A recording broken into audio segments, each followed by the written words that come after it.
Welcome, everyone.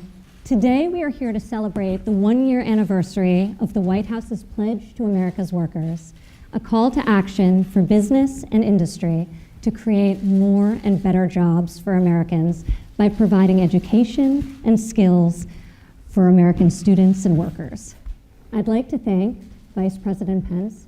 Mr. Vice President, I look forward to traveling with you to Florida tomorrow in support of this great initiative. Thank you for everything that you've done. Secretary Mnuchin, Secretary Bernhardt, Secretary Ross, thank you for co-chairing this initiative with me at Commerce. Acting Secretary Pizzella, Secretary Azar, it was great being with you in Iowa just last week.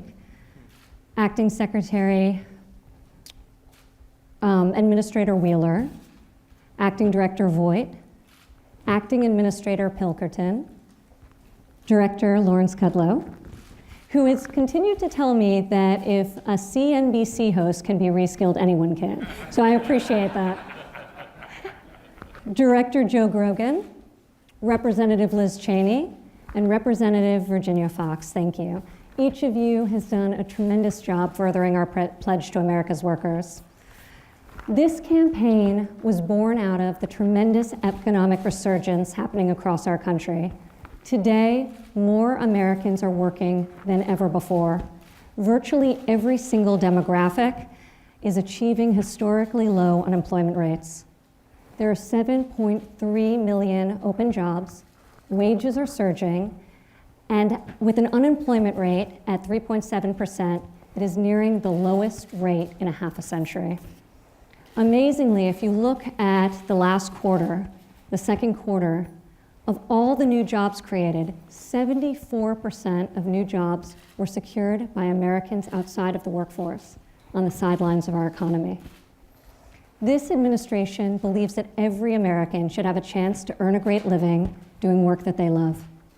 The pledge reflects the president's commitment to ensuring inclusive economic growth and making sure that all Americans are equipped with the skills they need to secure and retain good-paying jobs, whether they're coming right out of high school and looking for their first career or entering their first career, or later on in their life cycle, needing to learn a new skill or a new trade because of the consequences and effects of automation in this rapidly changing technological environment.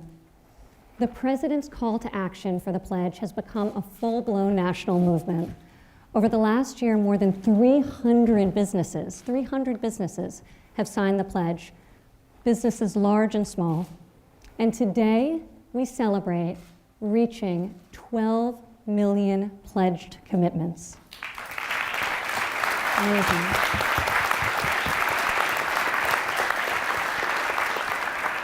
I have personally traveled to over 20 states in support of this initiative and heard unbelievable stories of potential realized and dreams achieved. This pledge is more than just a number. Every single pledge is a commitment to the promise of an individual and his or her potential. The pledge is a commitment to 12 million American lives improved, 12 million individual opportunities that will impact families and whole communities. Today, we highlight the impact and the stories of lives transformed by companies investing in the greatest asset they have, the American worker.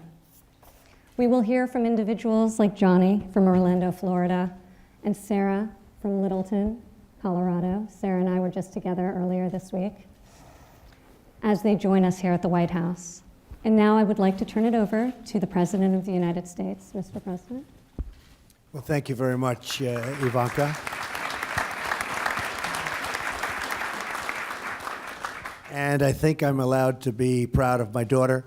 But the fact is that she's worked so hard at this, and this started just about from the beginning, and she had lots of options to do certain things. All she knew, she wanted to help people, and it really is that she settled down into jobs and training, and she has done an incredible job herself, because I guess it's up to almost 12 million people, maybe even over 12 million people. And who would have thought that was possible? This started out, I shouldn't say this, Ivanka, but she was looking to do 500,000, and she did that in her first week. And you have to understand Ivanka to figure that one out. but now she's over 12 million, and it's an incredible thing. And she does it to make families happy. Companies have stepped up, like Maryland, thank you very much, Lockheed Martin, but companies have stepped up to the plate, and so many companies have done thousands and thousands of jobs, and the training for these jobs. It's not like the old days where you go in and you do something that's much simpler today with new technology and computers and all of the different things you have to know. This is just not something that you can easily step into, and companies can train so much better than governments. Governments get into that, and they really don't have a clue as to what they're doing, and it costs a lot of money. And I just want to congratulate a lot of the people in the room, because you worked with Ivanka and you've done something very special. All of our congresspeople and senators and all of our fantastic people like Ben. Thank you very much, Ben. I know how much you've helped Ben Carson. So much help has been given to Ivanka, and really, it's a big congratulations. We're talking about a tremendous number. Nothing like this has ever been done before. So congratulations, Ivanka. Congratulations, and keep it up. So when will you hit 24 million? When are you going to be doubling? At this pace, The way she goes, pretty soon. So thank you, honey. And maybe I'd like to have Mike Pence say a few words, please, Vice President. Thank you. Well, thank you, Mr. President, and I want to join you in commending Ivanka for the work that she's done on this, the work that members of our cabinet have done traveling all across the country. It is astonishing to think the one-year anniversary of the Pledge to America's Workers, 300 American companies committing to train people for 12 million good-paying American jobs. That is an astonishing accomplishment, and it's a tribute to all the great companies represented here. And I think, Mr. President, it's not only evidence of Ivanka's dedication, your team's dedication, but it's also your commitment to working Americans. You said 3 years ago that forgotten men and women would be forgotten no more. And the policies that we've advanced have revived the American economy, 6 million new jobs created. The unemployment rate is at a 50-year low. But as Ivanka just said, there are millions of jobs going unfulfilled today. And so your initiative, Mr. President, with the Pledge to America's Workers about making sure that people just like all the great Americans gathered in this room have the background and the training to be able to fill those jobs is a testament to your commitment to hardworking Americans. I know you're hard on this. I know that you're a president who believes that all honest work is honorable. And your commitment to skills education, to vocational education, is a testament to your determination to make the American economy great again for every American. And so I want to thank your daughter, but I want to invite everyone here to say thank you to you one more time for your commitment to America's workers.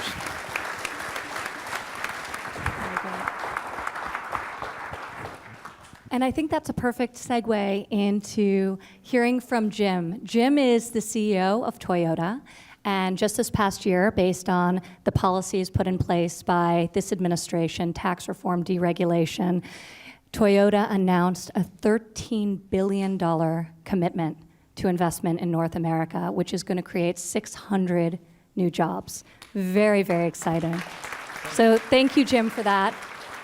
In March of this past year, I had the privilege of traveling to Kentucky and seeing the largest car plant in North America, and also explore some of the great training programs. And there, Jim signed the Pledge to America's Workers, 200,000 pledge training opportunities. And with him today, Shamika, who I met in Kentucky. And it would be great to hear from both of you. Maybe, Jim, if you want to kick us off. That'd be great. Thank you very much.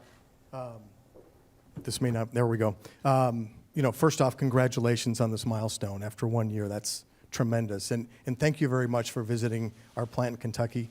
It meant a lot to our team members. And in fact, that plant is now the #1 Toyota plant in the world. So we're very excited about that. And we've made two major commitments to our team members. Number one is the $13 billion. Thank you, Mr. President, for having such a strong economy, for allowing us to be able to do that.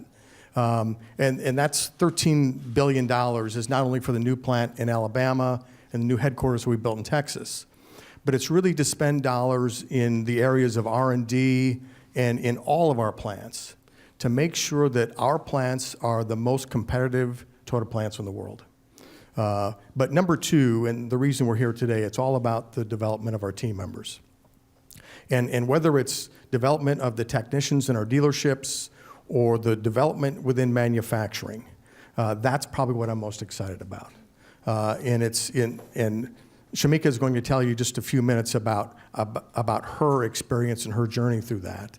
But we committed $200,000. To date, we have already trained 18,000 of our team members.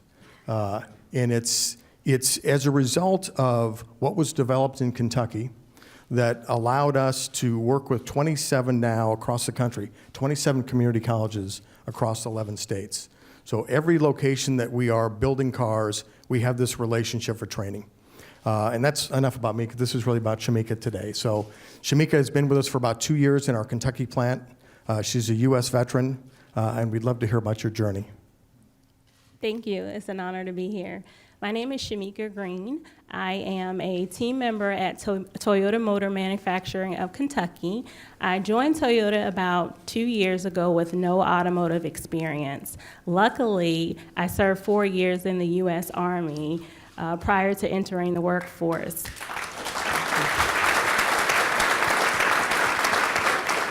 The Army equipped me with leadership skills, a sense of resilience, and discipline. And I was able to translate those skills onto the shop floor. And Toyota, like the military, invested in me. And my supervisors encouraged me to take on new challenges and also provided opportunities for me to take advanced training courses. So in just 2 short years, I have taken on more responsibility, I have expanded my skill set, and been able to transition into more superior positions. So I'm grateful that Toyota has taken a pledge to American workers, because it reassures me that Toyota will continue to invest in me, and as we come upon change in the future, Toyota will help me be prepared for those changes. Thank you.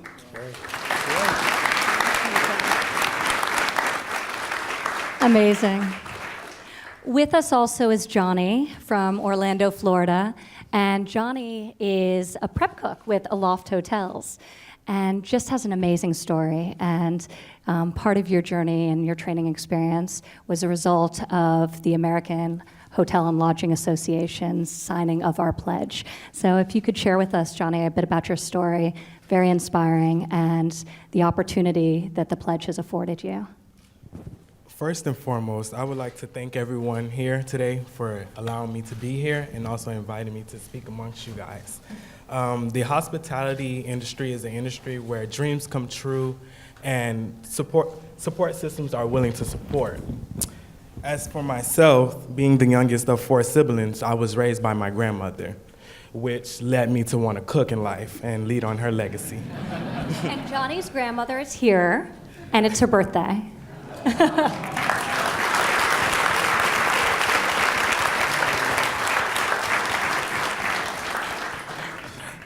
I didn't always make the correct choices as in life as a kid, but knowing that I had a praying grandmother and knowing where I was in life, that I wanted to do better for myself and for my family.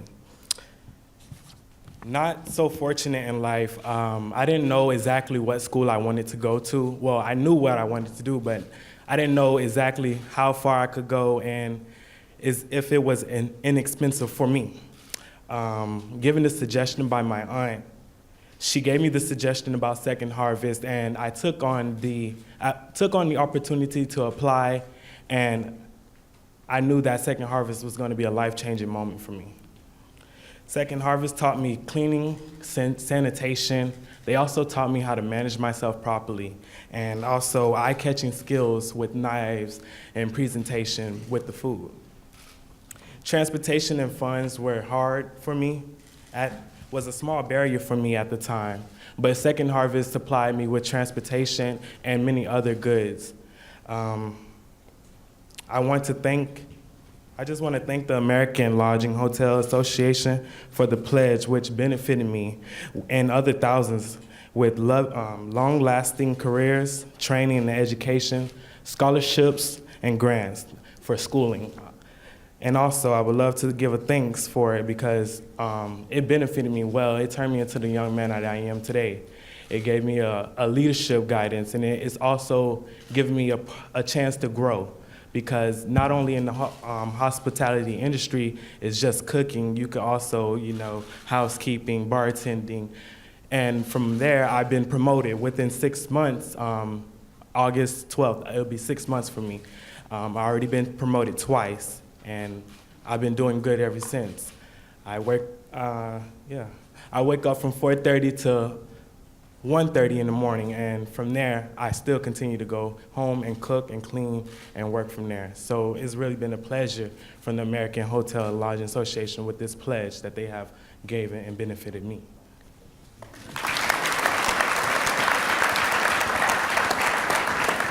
That's amazing, Johnny.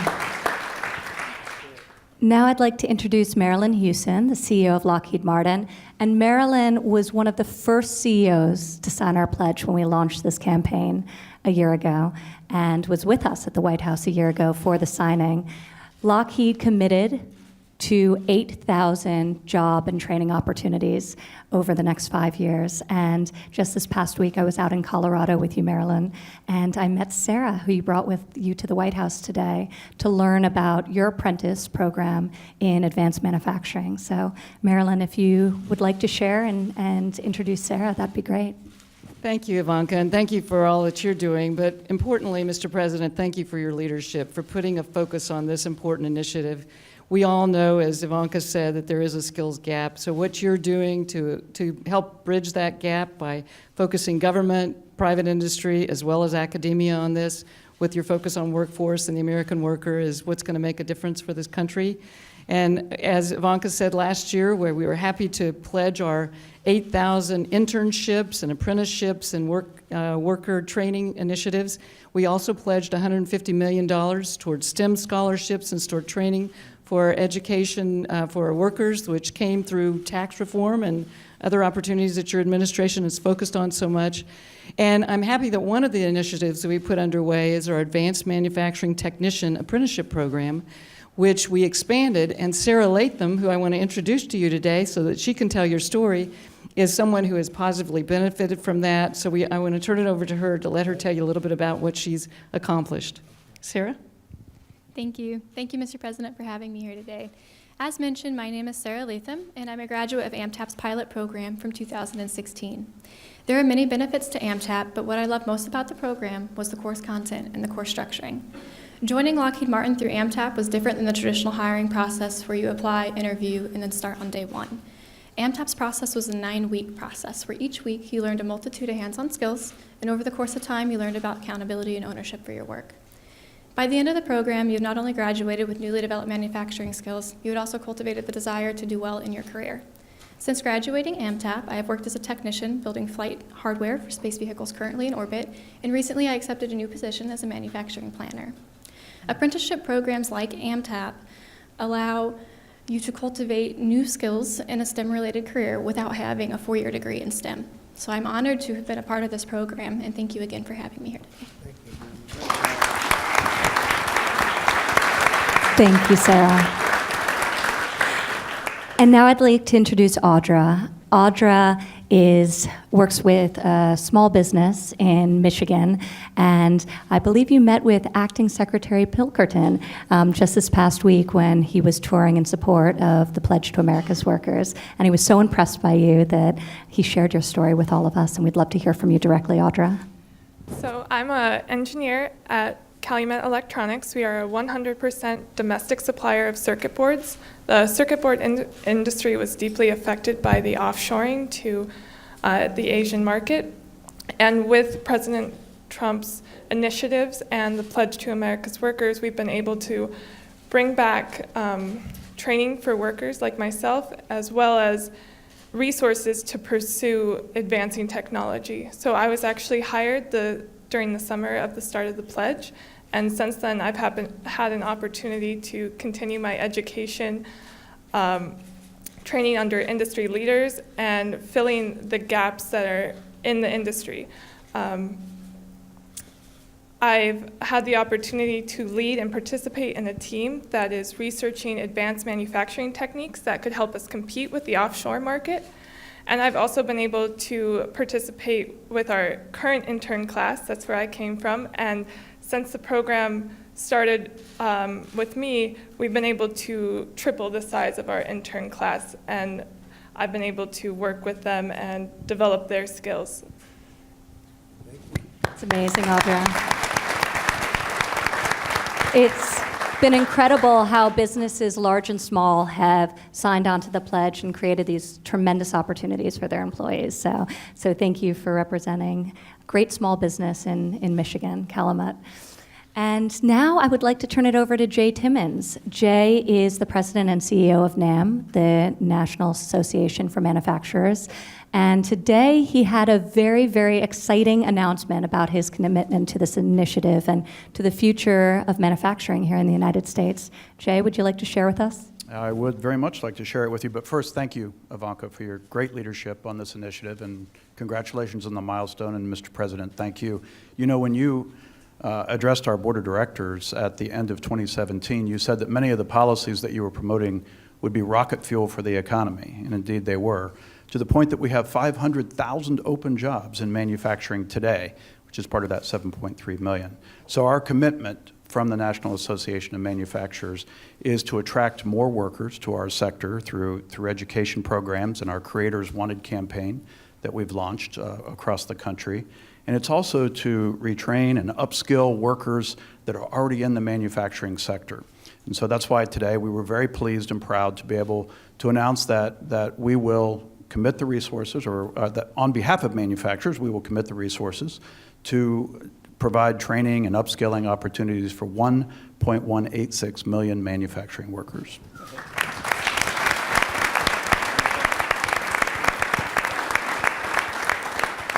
But that's really just a start. We think that's a conservative number. Our members, as you know, our manufacturers every single day are providing training opportunities. And one of those companies is Staub Manufacturing. I know you're very familiar in the Dayton, Ohio area. I brought with us today a person you made the most famous welder in America, and that's Corey Adams. Corey, where are you? Hold your hand up.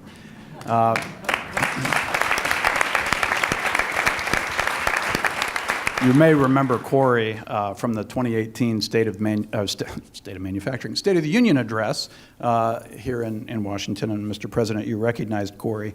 As you know, he supported himself through high school, and he got a job during the recession only to lose it. And then he was hired at Staub Manufacturing, where, like our other manufacturers, Staub committed to providing the skills necessary for Corey to become a welder and to add to his career portfolio at the company and in manufacturing. So that's one example of many. We look forward to working with you and our Manufacturing Institute working with you to continue to upskill the workforce in manufacturing. Amazing, Jay. Thank you. And I would like to recognize so many other great companies and workers from across the nation who have joined us here today. Employees from Apple, from Samsung, from Siemens, and so many other great businesses. So if you could all stand, we'd love to give you a round of applause.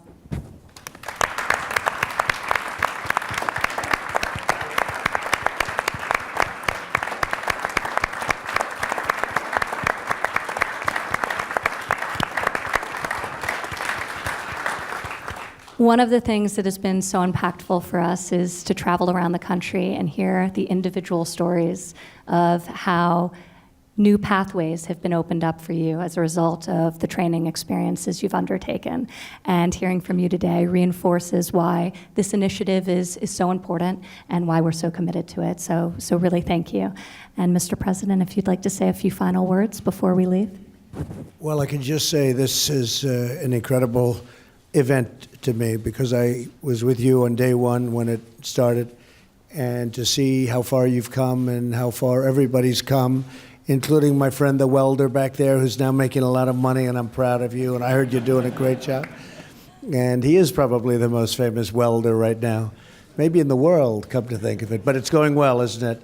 I just tell you, it's been an incredible experience for me to watch this happen, and for my cabinet to watch it happen with me. They've been doing an incredible job in trying to help out wherever possible. And all of the really spectacular companies. We have the greatest companies anywhere in the world. We make the best jets and fighters and missiles, and we make the best everything. We make the best product in the world. And they're all coming back now. They're coming back to the United States. They want to be in the United States. It's the hot place. I hear it all the time. I hear it from other, frankly, presidents and prime ministers and kings and queens. They all say they want to come back to the United States. And some of them, other countries, are not exactly thrilled. But we are the hottest economy in the world. We're the hottest place in the world. And you're doing a fantastic job. Thank you very much, Ivanka. Thank you.